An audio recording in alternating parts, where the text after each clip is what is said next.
The neighborhood was quiet the way a painted picture is quiet. Trimmed lawns, lined sidewalks, houses that all looked like they had been copied from the same magazine spread. It was the kind of place where people nodded politely when they saw each other at the mailbox, but rarely stopped long enough to learn who actually lived 3 doors down. The Homeowners Association liked to remind everyone of this image, sending out letters with strict rules about what flowers were acceptable, which paint shades were allowed, and how long a car could sit in a driveway.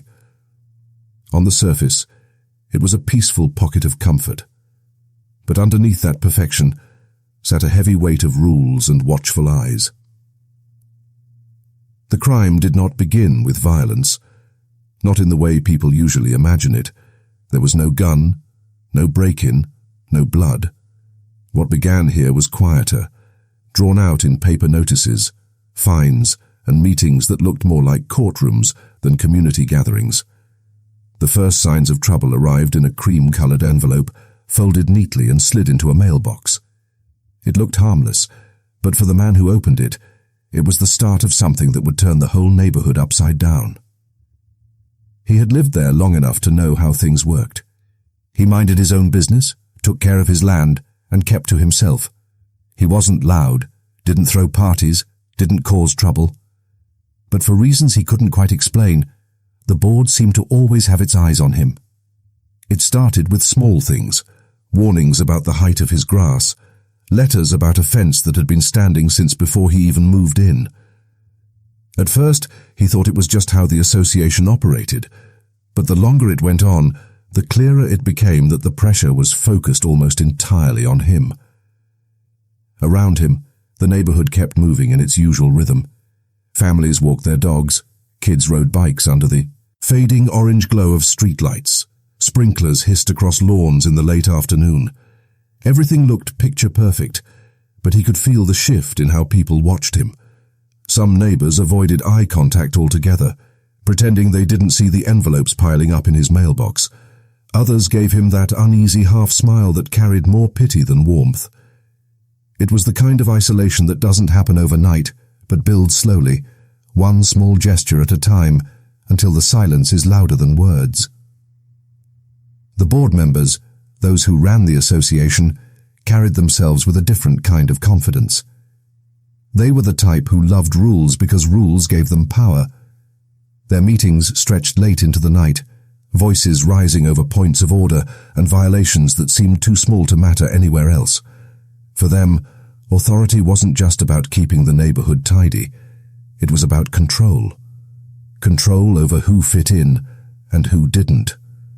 And for reasons unspoken, this man had become the target, the one they chose to make an example of. To an outsider, nothing about this place looked dangerous.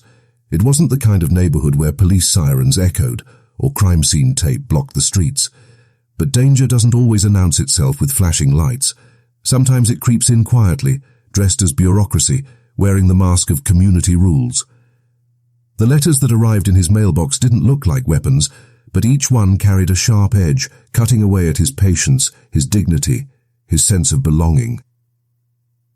There were moments when he almost convinced himself it would end, that maybe, after the next fine or the next meeting, they would finally leave him alone. He paid what he could, fought back when it felt necessary, but the numbers on the pages grew larger with every passing month. What had started as small fines became something else entirely, thousands of dollars stacking against him, penalties that no one else in the neighborhood ever seemed to face at the same level. The air around him grew heavier, each notice like a reminder that he wasn't wanted here. He walked through his own front yard and felt the weight of invisible eyes. The sound of footsteps on the sidewalk carried a different meaning now, whispers that faded when he passed by. Even the simple act of checking his mail felt loaded, his heart picking up speed as he reached in, half expecting to find another notice waiting for him. What had once been his safe space, his home, was slowly being reshaped into a battlefield. Behind closed doors, the board members told themselves they were protecting the neighborhood. They leaned on the idea of fairness, of standards, convincing themselves that this wasn't personal. But deep down it was. Power had a way of feeding itself, and when they saw how far they could push him, they pushed harder. What they didn't know, what none of them even thought to imagine, was that the man they thought they were cornering had more power than any of them could see. For now, though, the tension was building in silence, like a storm waiting for the right moment to break. The lawns were still neat, the streets still quiet, the night still filled with the low hum of crickets. But inside one home, a man sat with a stack of letters spread across his table, each one a reminder that the rules were never meant to be equal. Each envelope was proof that something darker was moving beneath the clean surface of this neighborhood, something that would not stay hidden for long. The first sign that things were no longer ordinary came during a summer afternoon when the air was heavy with heat, and the man sat in his living room with another envelope in his hand. He already knew what it would say before he tore it open. His stomach twisted, the way it always did now, but when he read the amount, his hands went still. $50,000. That was the fine. His heart beat slowly and hard as he stared at the numbers.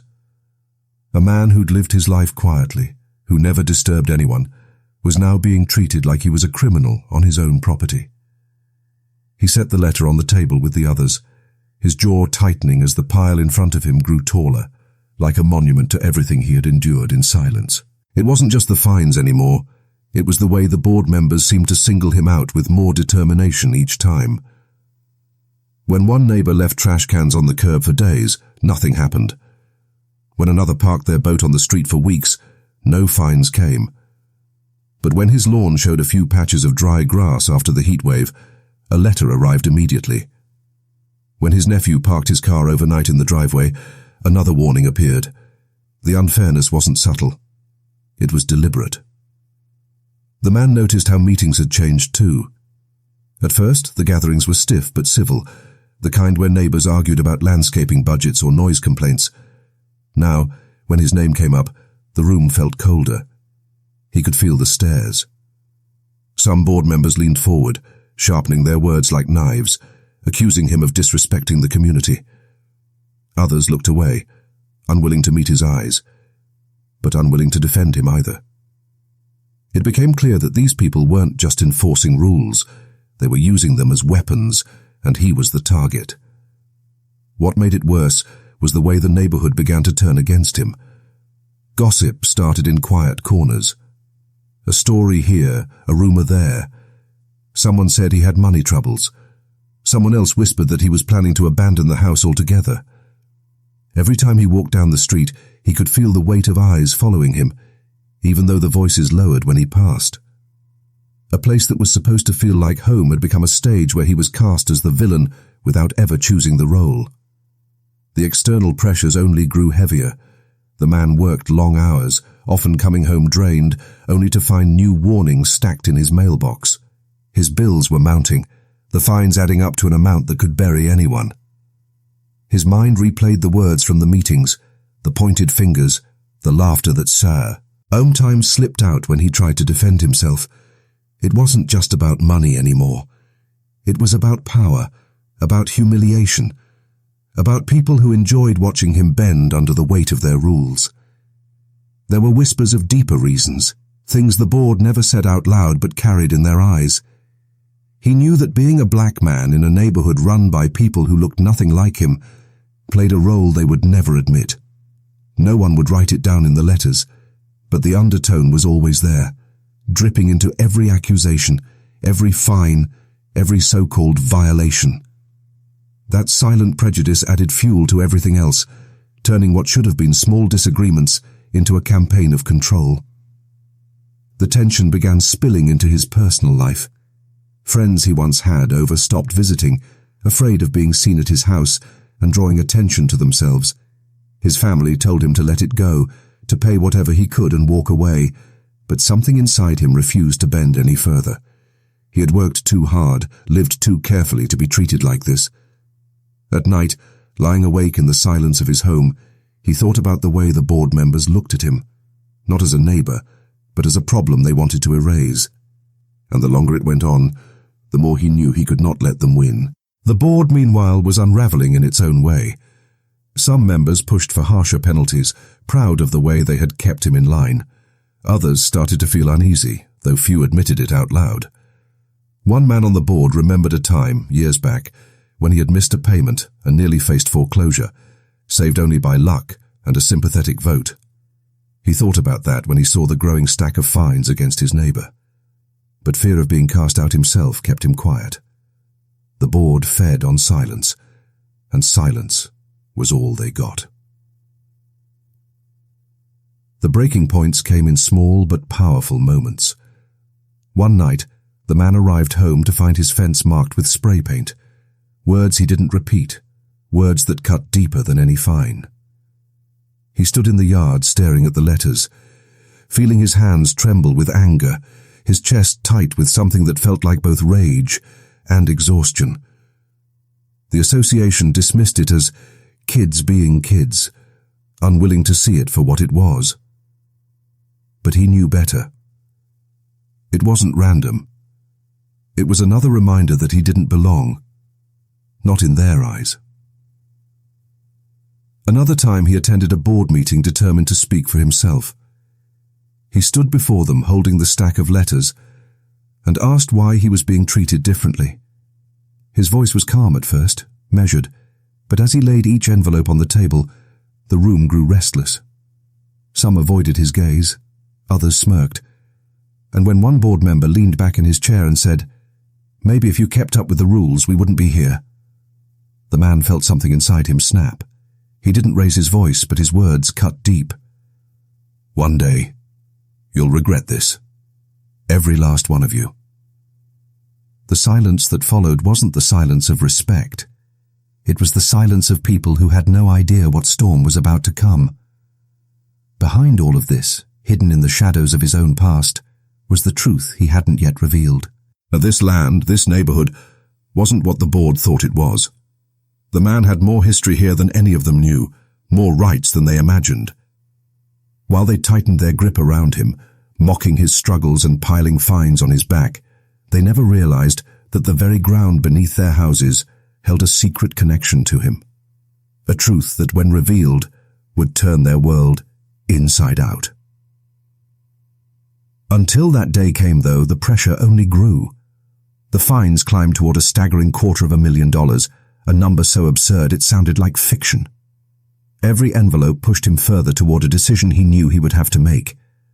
He could either keep letting them strip away his dignity piece by piece, or he could remind them of something they had forgotten, that power is not always in the hands of those who shout the loudest. The nights grew longer, heavier. He sat in the dim glow of his kitchen light, papers spread out before him, his face carved with both exhaustion and determination. The board thought they had him cornered, that they had broken him.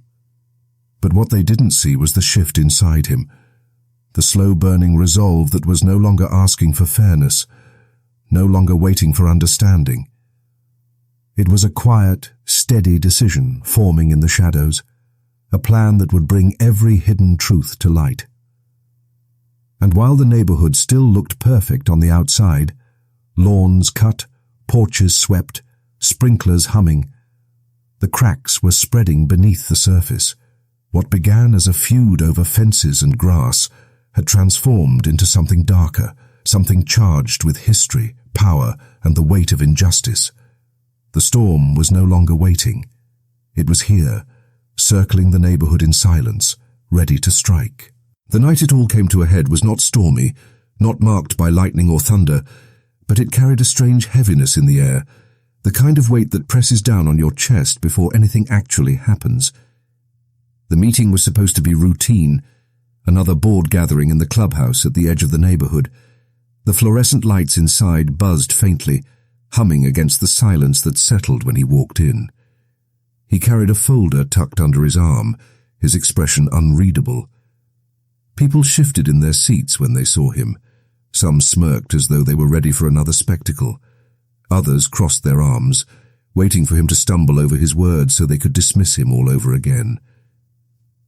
He sat quietly, until they got to his name on the agenda. A board member cleared his throat, read off the violations in a voice dripping with false authority, and then announced the new total: $250,000 in fines. The words hung in the air, absurd and cruel, and for a moment the room was perfectly still. Then came the sound of muffled chuckles, the scratching of pens on paper, the condescending tilt of heads as though they were dealing with a child who didn't understand how the world worked. His hand tightened around the folder. He looked at the faces before him, the smug smiles, the cold stares, the hollow politeness, and something in him hardened. He opened the folder slowly, pulling out documents that none of them expected to see. The room leaned forward, curious. He laid the papers down, each one deliberate, each page sliding across the table with the sound of finality. Property deeds, titles, records stretching back decades. "This land," he said, his voice steady but carrying a sharp edge, "was never yours to control. Every house you live in, every inch of sidewalk you walk on, it all stands on property that belongs to me, to my family, to my name." The room erupted. Chairs scraped back, voices clashed, accusations flew. Some laughed, calling it a bluff. Others demanded proof, though the papers sat right in front of them. He didn't raise his voice. He didn't have to. The power had already shifted. For years, they had treated him like an outsider, someone to push to the edge. Now, with a few sheets of paper, he reminded them that the foundation of their entire community rested in his hands. But it didn't stop there. The rage that had been simmering for years, buried under layers of fines and humiliation, finally cracked open. The argument spiraled into chaos. One board member slammed his fist on the table, shouting that the documents didn't change the rules. Another accused him of forgery. The room became a blur of voices, overlapping and sharp, until one voice cut through the rest. "You don't belong here," a woman hissed across the table, her face twisted with the kind of hatred that strips away the mask of civility. Those words, so naked and venomous, shattered whatever thin line of restraint still held the room together. He stood, his chair scraping against the floor, his fists clenched at his sides. Years of being watched, judged, fined, laughed at. All of it came rushing through him at once. He saw their faces and felt only the weight of everything they had tried to take from him. Something inside him snapped. The folder hit the floor, papers scattering like broken glass. The shouting rose to a fever pitch. Someone shoved a chair back too hard, nearly toppling it. Another slammed a fist into the table again, trying to regain control. But control was gone. The room was no longer a meeting. It was a battlefield. The crime itself was not neat, not something planned with surgical precision. It was raw, a collision of fury and desperation. A hand shoved, a voice screamed, a chair overturned. And then the blow came, sudden, shocking, the sound echoing through the room like a gunshot, even though no weapon had been fired. A board member staggered back, clutching his head, his eyes wide with disbelief, before he collapsed against the wall. Blood pooled quickly, bright against the sterile linoleum floor, the air filled with gasps and panicked cries. The man stood frozen for a heartbeat, his chest heaving, his mind struggling to process what had just happened. He hadn't meant for it to go this far. Not like this. But the truth was undeniable. Violence had erupted, and there was no going back. His knuckles throbbed, his breath came ragged, and the sound of someone screaming for help cut through the haze like a blade. The room fractured. Some board members rushed to the fallen man, their hands trembling as they tried to stop the bleeding. Others backed toward the door, eyes wide with fear, ready to bolt. No one looked at him as a neighbor anymore. He was something else now, something dangerous, something they had helped create. Inside his head the storm was deafening. Anger still burned hot, but underneath it was a wave of something heavier, grief, regret, the sinking realization of what had just happened. He hadn't wanted blood. He had wanted respect, fairness, a chance to live without being crushed under their rules, but in one explosive moment, years of pressure had turned into something irreversible. The aftermath unfolded in frantic, jagged pieces. Someone called 911, their voice shaking as they tried to explain the chaos. Another board member shouted that he should be arrested on the spot. He stood in the center of it all, breathing hard, the sound of sirens already distant but growing closer. His mind spun with fragments of thought. His family, his land, the years of humiliation, the words, "You don't belong here," still ringing in his ears. Somewhere deep down, he wondered if this was exactly what they had wanted all along, to push him until he broke, until he proved every ugly assumption they had whispered about him. And yet, even in the haze of panic, there was another part of him that refused to bend, even now. He looked at the scattered papers on the floor, the proof of his ownership, and he knew that whatever came next, the truth could not be erased. When the sirens grew louder, flashing lights spilling across the windows, the board members scrambled like frightened animals. Some wept openly, others cursed under their breath, but all of them carried the same terror in their eyes. The perfect neighborhood was gone. The illusion of order had been shattered in blood and chaos, and standing at the center of it was the man they had spent years trying to break, his fists stained, his face shadowed by the weight of what he had done. In that moment, the neighborhood finally saw him for who he was. Not the outsider they had painted him to be, not the caricature of failure they mocked, but the storm they had created with their own cruelty. The crime was complete, the damage done. What had begun with letters and fines had ended in blood on the floor, and no amount of rules or meetings could ever put it back together again. The quiet, perfect picture of the neighborhood had been torn apart, and the truth of what lay beneath its surface now bled out for everyone to see. The clubhouse that night never smelled the same again. No matter how much bleach they poured onto the linoleum floors, no matter how many air fresheners they hung from vents, the metallic sting of blood clung to the walls like an unwelcome ghost. The next morning, the neighborhood looked calm from the outside, lawns freshly cut, sprinklers hissing as if nothing had happened. But everyone who had been in that room carried a different silence now. Their eyes told the truth the manicured hedges couldn't hide.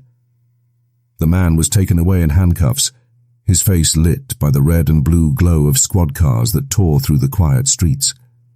Some neighbors stood at their windows, peeking through blinds, their hands pressed against glass as though they were afraid even to be seen watching. The image burned into their minds. The man who had lived among them, who they had treated like a problem instead of a neighbor, being forced into the back of a police car while scattered papers, the deeds to their very homes, fluttered in the night air. In the days that followed, denial became the neighborhood's first instinct. Board members who had once spoken with pride about their strict enforcement now whispered, among themselves trying to rewrite the narrative. They claimed the man had always been aggressive, that his anger had been visible from the beginning, that they had only been protecting the community. But behind their words sat a flicker of guilt none of them could wash away. They knew they had pushed him, needled him, treated him differently in ways they never admitted aloud. They had wanted him out, and in the process, they had lit the very fire they claimed to fear. For his family, the fallout was heavier still. His sister stood outside the courthouse the morning after, her eyes swollen from tears, telling reporters that her brother wasn't a violent man, that he had been cornered, provoked until he couldn't take any more. But her voice trembled when she said it, because deep down she carried her own storm of grief. She loved her brother, believed in his quiet dignity, but she could not erase the image of him standing in that room, his fists clenched, his life unraveling in a single blow. Love and horror mixed together in a way that left her sleepless at night, her thoughts chasing themselves in circles. The board members were not spared their own torment. One man couldn't bring himself to step back inside the clubhouse. He replayed the moment over and over, the sound of impact, the sight of blood on the floor. He had sat through every meeting, had watched the fines grow, and never once spoken up. He told himself it wasn't his fight, that silence was safer. Now his silence weighed heavier than any word he might have said. His wife noticed the way he jolted awake at night, gasping, sweat soaking the sheets. He couldn't stop hearing the man's words from that final meeting. One day, you'll regret this. The community itself fractured.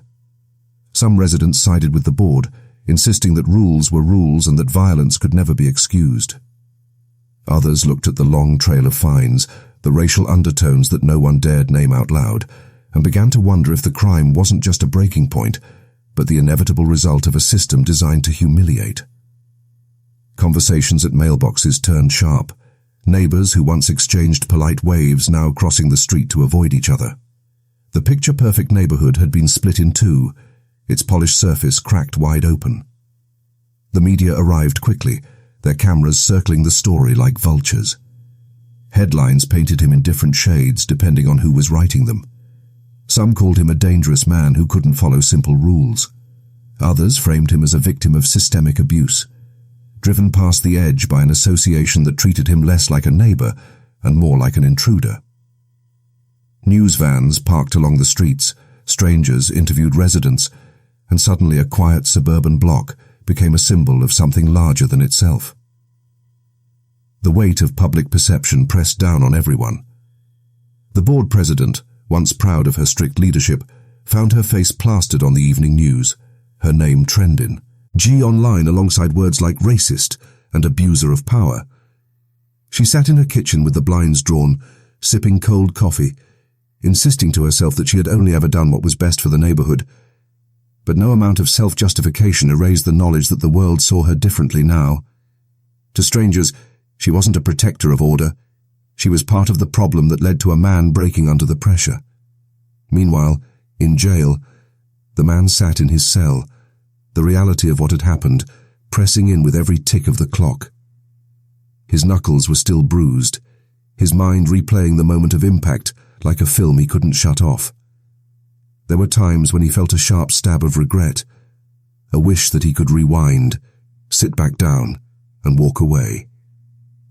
But there were other moments too. Moments when he thought about every letter, every smirk, every whispered word that told him he wasn't wanted here. And in those moments, he felt no regret at all. He felt only the truth of how much he had endured, and the bitter knowledge that no one cared until blood was spilled. His lawyer visited him, flipping through the documents that proved his claim.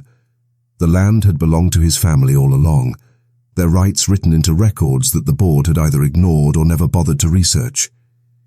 The irony was cruel. He had been fined for violating rules on land that, legally, had always been his.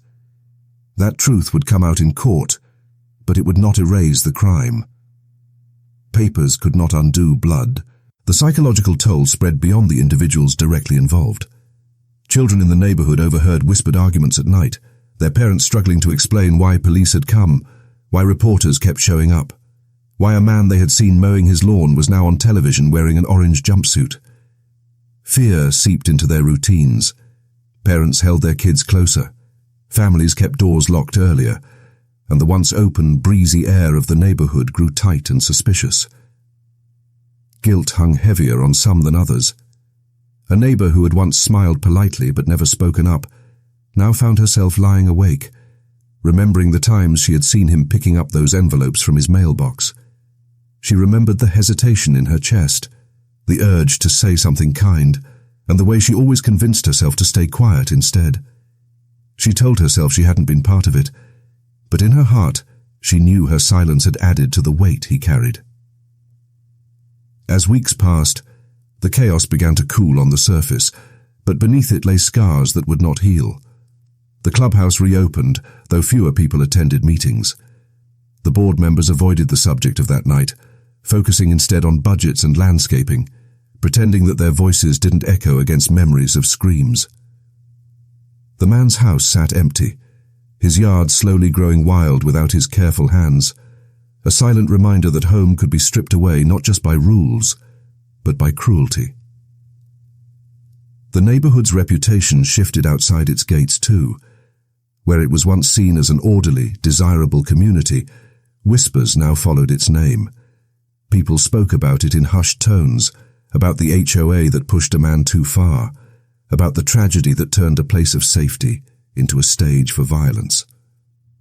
Some families quietly put their homes up for sale, unwilling to live in a place that had been marked by such darkness. For everyone left behind, the aftermath was a mirror they couldn't escape. The man in jail, wrestling with both pride and regret. His family, torn between defending him and mourning the life he had shattered. The board, hiding behind rules while trying to drown out the sound of their own guilt. And the community, forced to live with the knowledge that behind their polished image had always been cracks, and it only took one man's breaking point to expose them for the world to see. The blood had long been cleaned, the lights turned off in the clubhouse, the papers filed away in court. But the shadow of that night lingered. It lived in the quiet glances neighbors avoided, in the trembling hands of board members who couldn't sleep, in the empty house where the grass now grew too high. The aftermath was not just about one crime. It was about the way power and prejudice had twisted a neighborhood until it devoured itself, and no one who lived there would ever forget it. The trial drew the kind of attention no one in that neighborhood ever wanted. What had once been just a row of quiet houses with trimmed lawns became a spectacle of flashing cameras, microphones shoved into faces, and headlines that spun the story in ways no one could control. The man sat in the courtroom, no longer just a neighbor, but a defendant, his every gesture scrutinized.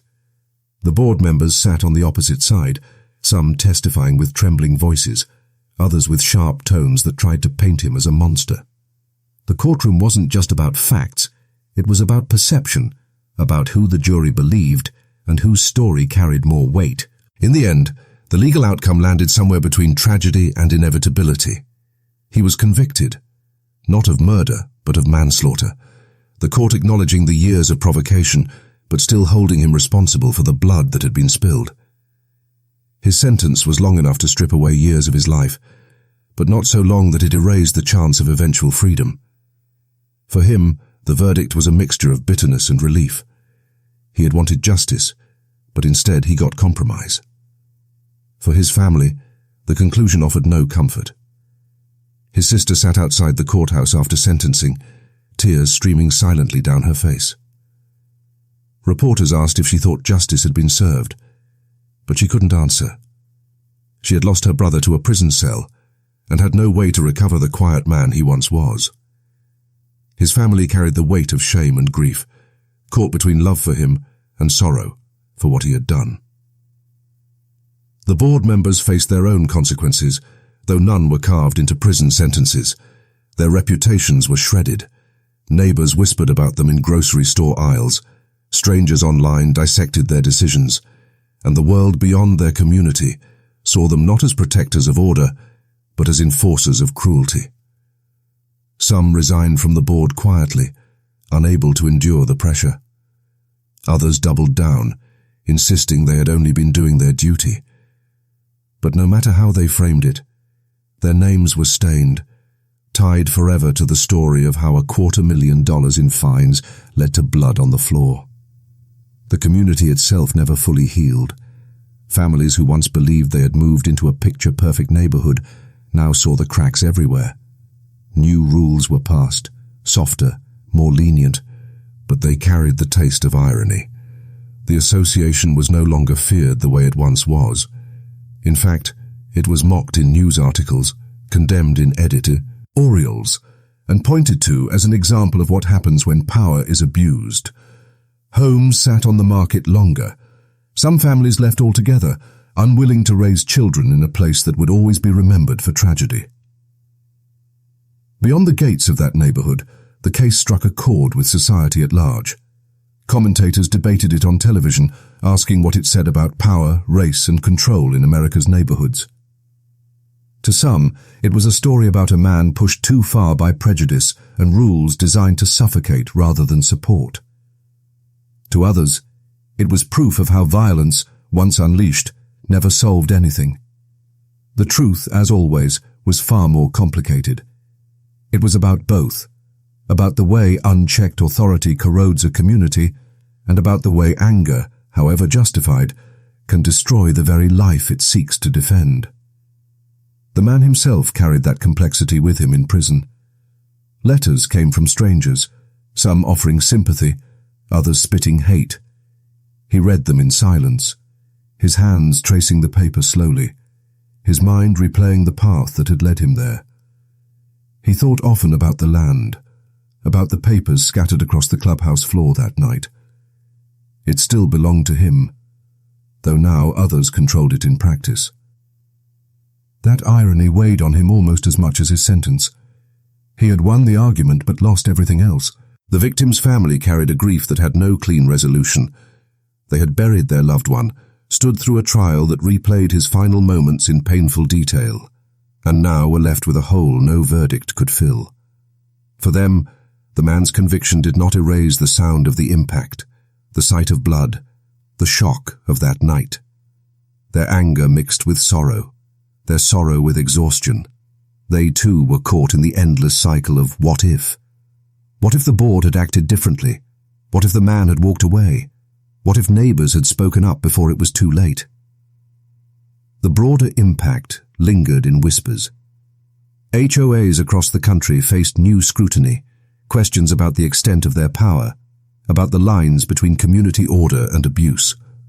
The story became a cautionary tale, used in town halls and op-eds, as evidence of what happens when rules replace compassion, when people treat neighbors like enemies instead of fellow human beings. Some called for reform, others dismissed it as an isolated case. But the echo of that night made it harder to ignore the underlying truth. The balance of power in a community can tilt dangerously when unchecked. And so, the story settled into history not as a simple tale of right or wrong, but as a reminder of the fragile nature of human behavior. Power, when left unchecked, becomes cruelty.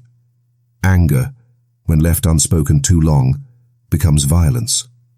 Silence, when chosen too often, becomes complicity. Each person in that neighborhood carried their share of the blame, whether through action or inaction, and each carried scars that would not fade. Was justice served? The courts delivered their version of it, but real justice, justice that could undo humiliation, erase prejudice, and restore a life lost to violence, never arrived. Instead, what remained was the truth that everyone had lost something. A life was gone. A man was behind bars. Families were broken. A neighborhood was scarred. The morality of the story doesn't rest in one person's guilt or innocence, but in the broader question of what it means to live together. How far should rules go? How much power should people hold over their neighbors? And what happens when those rules, instead of building community, become weapons? In the end, this wasn't just the story of one man and one neighborhood. It was about the lines that divide people, lines of race, power, authority, and pride, and how easily those lines can become trenches. It was about the way human beings, when stripped of empathy, can create their own undoing. The neighborhood still stands, its houses still neat, its lawns still trimmed. But those who lived through it know the truth. Beneath the paint and polish lies the memory of a night when power and pride collided, and the cost was a life, a freedom, and a community forever fractured. That is the real legacy of what happened. Not the rules in a handbook, not the property values, not the polished image. The legacy is the reminder that behind every quiet street lies the possibility of ruin if people forget the simple truth that neighbors are supposed to be human to one another. That lesson, though paid for in blood, is the only justice that remains.